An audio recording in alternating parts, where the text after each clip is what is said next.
नमस्कार दोस्तों। साजिश, डर, धमकी, हमले, धमकाना, यही तो मोदी, आरएसएस, बीजेपी की रणनीति है, या कहें उनका हथियार है। खरीद लेना, बेच देना, यह उनका हथियार है। और कोई अड़ के खड़ा हो जाए तो भाग लेना, यही उनका हथियार है। जी हां, आज फिर यही देखने को मिला। जब राहुल गांधी आरा में थे तो आरा में भारतीय जनता पार्टी के कुछ नहीं, सिर्फ चार लड़के काली शर्ट पहन के, काले झंडे लेकर के और राहुल गांधी को डराने की कोशिश कर रहे थे। भोजपुर में जब यह घटना हुई तो इसमें मैं इसलिए भी बात करूंगा कि आप समझ, यह घटना करने वाला कोई दलित नहीं था, कोई पिछड़ा नहीं था, कोई आदिवासी नहीं था, कोई अल्पसंख्यक नहीं था। यानी भारत की आबादी का 85% का हिस्सेदारी रखने वाला कोई व्यक्ति नहीं। तो ये करने वाली, हरकत करने वाले थे कौन? ये हरकत करने वाले वही 15% के अंदर के लोग थे जिनकी बात राहुल गांधी बार बार करते हैं। इनमें भारतीय जनता युवा मोर्चा का विभू जैन था, उपाध्यक्ष हर्षराज मंगलम था, यानी दो बनिए, और इसके बाद में महामंत्री आदित्य सिंह था, महाराणा प्रताप था और विकास तिवारी था। अब आप समझ लीजिए, यह लोग थे। दो जो थे वो थे बनिया, दो थे राजपूत और एक था ब्राह्मण। यानी ये 5 लोग थे। 5 में से जब ये झंडा दिखा रहे थे, राहुल गांधी ने देखा, मुस्कुराए। मुस्कुराने के बाद राहुल गांधी ने इशारा किया, आओ इधर आओ। उनमें से 4 तो भाग गए, बिल्कुल दम दुआ के भाग गए, जैसे कहते हैं ना, दम नहीं दिखाई दी। एक लड़के को कांग्रेस के लोगों ने पकड़ लिया। राहुल गांधी ने कहा, कुछ नहीं, आओ मेरे पास। अपने पास जीप में बैठाया और कहा कि अच्छा बताओ, मेरे से इतना नाराज क्यों हो, गुस्सा क्यों हो, मैंने क्या ऐसा किया?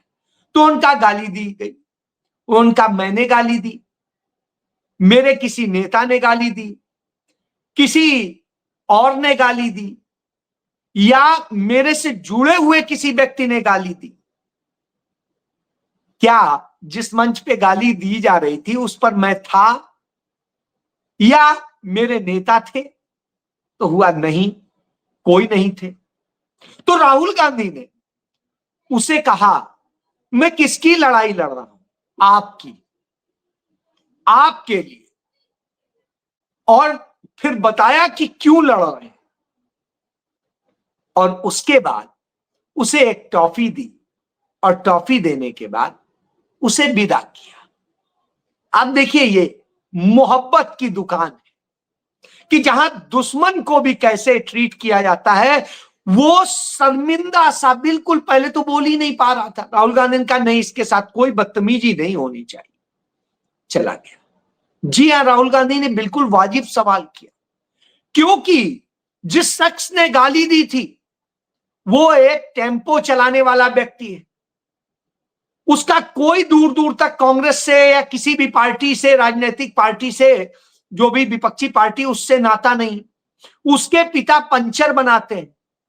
वो भाजपा के लोगों के पास जरूर कुछ कभी मांगने के लिए गया था, वहां उसे पट्टा पहना दिया गया था, लेकिन वो भाजपा का सदस्य है नहीं है मुझे नहीं पता। लेकिन इतना जरूर है कि वह शख्स ना कांग्रेस का था, ना आरजेडी का था, ना ही जो है वीआईपी पार्टी का था, ही ना ही सीपीएम, सीपीआई, एमएल का था। यानी इनका नहीं था। लेकिन वो आया था, उसने गाली दी। मैंने बता दिया वो कौन है, टेम्पो चलाने वाला व्यक्ति था और उसके पिता पंचर बनाते हैं, यानी कितने गरीब घर का। तो वो रिजवी था, वही जो सामान्य तौर पे माना जाता है कि शिया मुसलमान सपोर्टर होते हैं बीजेपी के। बहरहाल मैं नहीं कहता हूं, सभी जगह सभी तरह के लोग होते हैं। ये जो मैंने नाम बताए ये भी तो पदाधिकारी हैं, तमाम तरह के लोग। अब मैं यही बता रहा हूं कि जब कोई जवाब न देने पाए, राहुल गांधी की टॉफी वो काम कर गई जो कोई गोली डंडा कुछ भी नहीं कर सकता था।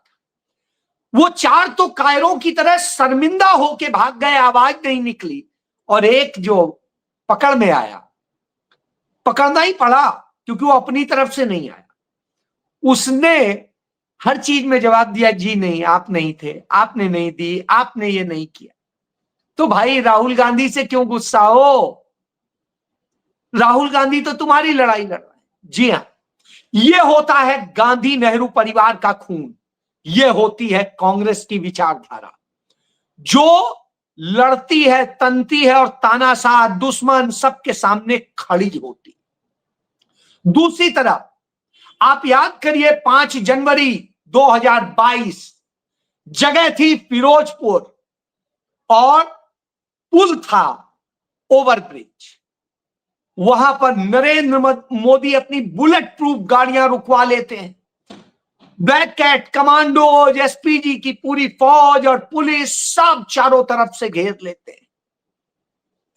नरेंद्र मोदी हिम्मत नहीं कर पाते कि वो अपनी गाड़ी से उतर के दूसरी तरफ पुल के, जो बीजेपी के लोग प्रदर्शन नहीं बल्कि उनके लिए मोदी मोदी नारे लगा रहे थे, बीजेपी के झंडे दिखा रहे थे, उन्हीं को हाथ हिला के कह देते धन्यवाद आपके समर्थन के। वहां से कई किलोमीटर, करीब 40 किलोमीटर दूर किसान प्रोटेस्ट कर रहे थे और वो हटने को भी तैयार हो गए, लेकिन डरा कांपता हुआ, इतना डरता हुआ कांपते हुए बोला कि अपने मुख्यमंत्री से कहना मैं बच के आ गया, बच के आ गया। मानिए क्या हो गया। मुझे वो घटना याद आती जब नरेंद्र मोदी गुजरात के मुख्यमंत्री हुआ करते थे, उनके घर के पास से एक हाईवे गुजरता था, वहां से हाईवे के पास में एक ट्रक का टायर फट गया। टायर फटते ही ये स्थिति हुई कि नरेंद्र मोदी तुरंत अपनी गाड़ी में बैठ के तुरंत बाहर निकल के दूसरी तरफ निकल लिए। इतना डर गया, छिपा हुआ गाड़ी में। क्यों? यही बताता है कि दो विचारधारा है, एक सावरकर की विचारधारा, आरएसएस बीजेपी की विचारधारा, जो डरना सिखाती है, डराना सिखाती है। जहां आप मॉब में हैं वहां डराइए, और जहां आप पड़ जाइए थोड़े, वहां डर के तुरंत कांपने लगिए, हाथ पांव जोड़ने लगिए और भाग जाइए। जी हां, कल जब सदाकत आश्रम में, उस सदाकत आश्रम में जिसका एक इतिहास है, जिसका पूरे बिहार के सम्मान के साथ इतिहास है, ये देखिए, यह सदाकत आश्रम जिसमें रिटायर होने के बाद में 10 साल देश के राष्ट्रपति रहने के बाद में डॉक्टर राजेंद्र प्रसाद, जो बिहार के बेटे थे, भारत के प्रथम राष्ट्रपति थे, वो जाके उसी आश्रम में ही रहे थे। महात्मा गांधी ने 1917 में आने पर उस आश्रम की स्थापना कराई थी, और फिर 1921 में जाकर वहां कस्तूरबा गांधी के साथ, अपनी धर्मपत्नी कस्तूरबा गांधी के साथ जाके, मोहम्मद अली जौहर के साथ में उस सदाकत आश्रम में तपस्या की थी, शांति की, अहिंसा की, प्रेम की और सबको समर्पण करने की। सोचिए आप, उस आश्रम पर ये कायर हमला कर देते हैं भीड़ के साथ। क्यों? पुलिस भी इनके साथ है, सरकार इनकी है, केंद्र में भी सरकार, राज्य में भी सरकार, मंत्री भी साथ है, विधायक भी साथ है, तो हमला कर देते हैं, तोड़फोड़ करते हैं, गाली गलौज करते हैं, घायल कर देते हैं। दोनों का अंतर देखिए, एक गांधी है, जो प्यार से टॉफी दे देता है एक, और उनसे कहलवा लेता है कि सच क्या है, और एक कायरों की तरीके से ये करता है। दूसरी तरफ वो चाइना जाता है रेड कारपेट स्वागत के लिए। क्यों? ग्राहक आया है। वो तुर्किये के आगे, जिस तुर्किये ने पाकिस्तान का साथ दिया था, उसके आगे भी सरेंडर कर देता है। और अब फैसला लिया जाता है कि जिस तुर्किये ने भारत के ऊपर यह किया था, उसको अब फिर से धंधा दिया जाएगा और उसके साथ काम शुरू किया जाएगा। जो काम रोकने की बात कही गई थी, तो यू टर्न ले लिया। ये देख लीजिए अखबार में, फिर मत कहिएगा हमने बताया। और ये गोदी मीडिया बता रहा है, मैं नहीं बता रहा हूं। तो अब आप समझ लीजिए यह सत्य है। लेकिन राहुल गांधी की इस बहादुरी पर वाहवाही होने की बजाय गोदी मीडिया क्या लिख रहा है? राहुल गांधी के खिलाफ गुस्सा फूटा, काले झंडे दिखाए, ये किया वो किया, और न जाने क्या क्या बता रहे। राहुल सचमुच भगवान बुद्ध के पुत्र का नाम था, जो नाम पंडित नेहरू रखना चाहते थे राजीव गांधी का। बहरहाल वह नाम राजीव गांधी का कुछ और रख दिया गया था, इसलिए उस पर कुछ बोला नहीं गया। तो इंदिरा गांधी ने वह इच्छा पूरी की और राहुल रखा, अपने पिता की इच्छा पूरी की। तो वो राहुल यह जवाब देते हैं। अब आप सोचिए, ये उधर नरेंद्र मोदी और भाजपा की हालत क्या हो गई, जो काली टोपी पहनते हैं और खाकी अब तो फुल हो गया, पहले हाफ पैंट होता था। वो उनकी करतूतें क्या है? पहले यात्रा को बदनाम करने के लिए, जो जनता की यात्रा है, बदनाम करने के लिए हर साजिश रचते हैं। फिर तथाकथित गाली कांड कराते हैं। फिर सदाकत आश्रम में, उस पवित्र आश्रम पर हमला करते हैं जो आजादी की लड़ाई का केंद्र रहा। वहां गुंडागर्दी की आवाज गूंजती है जहां शांति अहिंसा की आवाज चलती थी। और फिर काली कमीज पहन करके, काले झंडे लेकर के, और आते हैं उस गांधी नेहरू के वारिस को धमकाने, और टाफी खा के चले जाते हैं या डर के भाग जाते हैं। तो संदेश है उन संघियों को कि वो इस विरासत को समझे कि आजादी की लड़ाई लड़ने वालों की अंग्रेजों के मुखबिरों से बराबरी नहीं हो सकती है।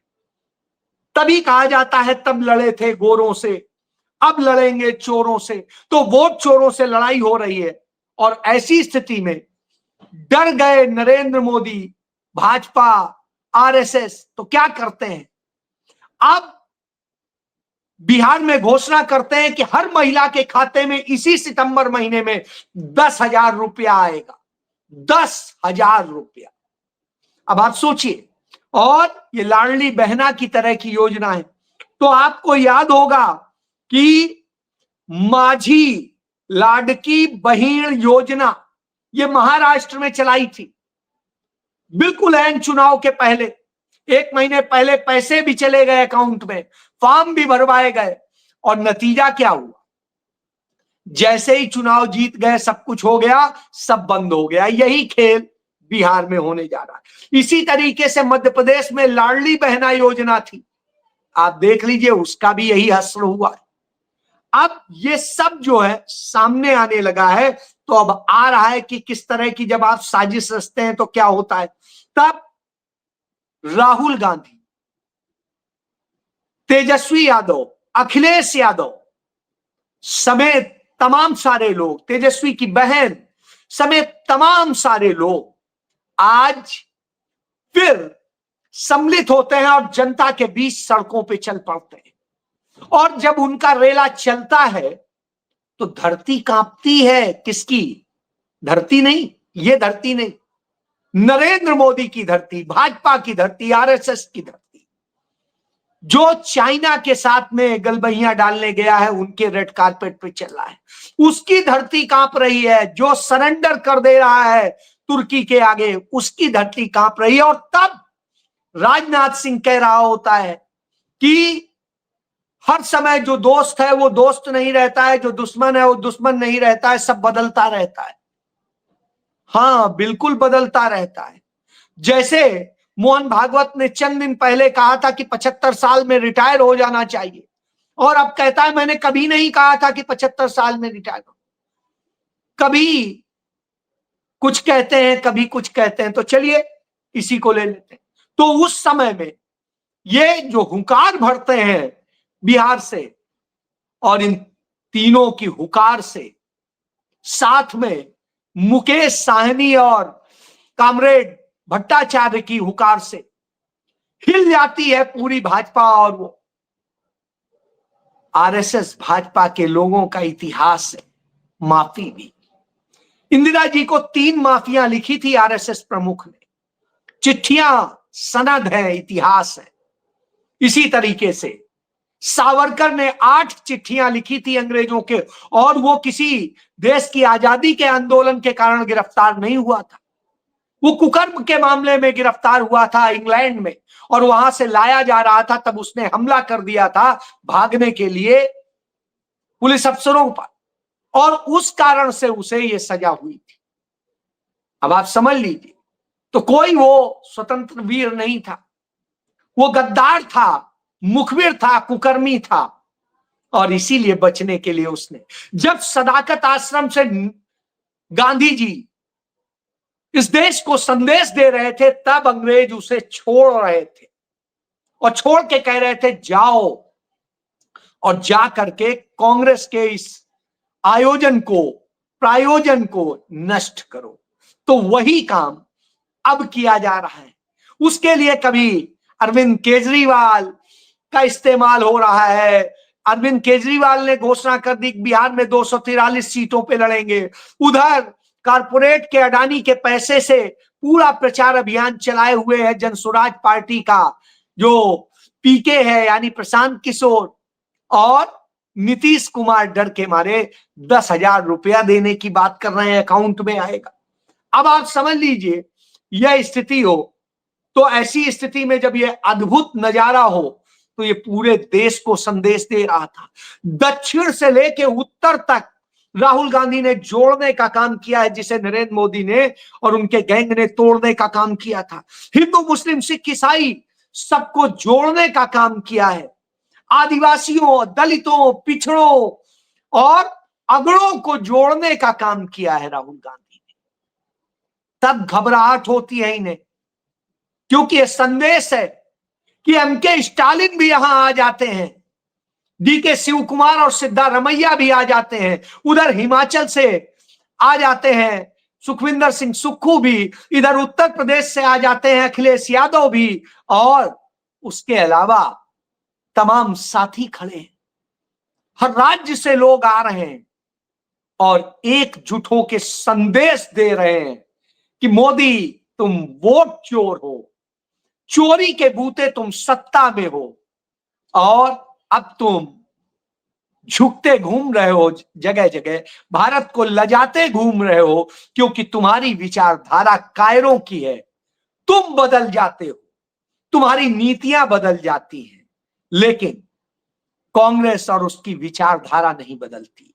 नेहरू गांधी की विचारधारा नहीं बदलती। अंबेडकर का संविधान अडिग होके खड़ा है और सबको हक देने की बात कर रहा है। जी हां, यही डर तो समा गया है, इसलिए डरपोक और साहसी में यह अंतर दिखाई दे रहा है।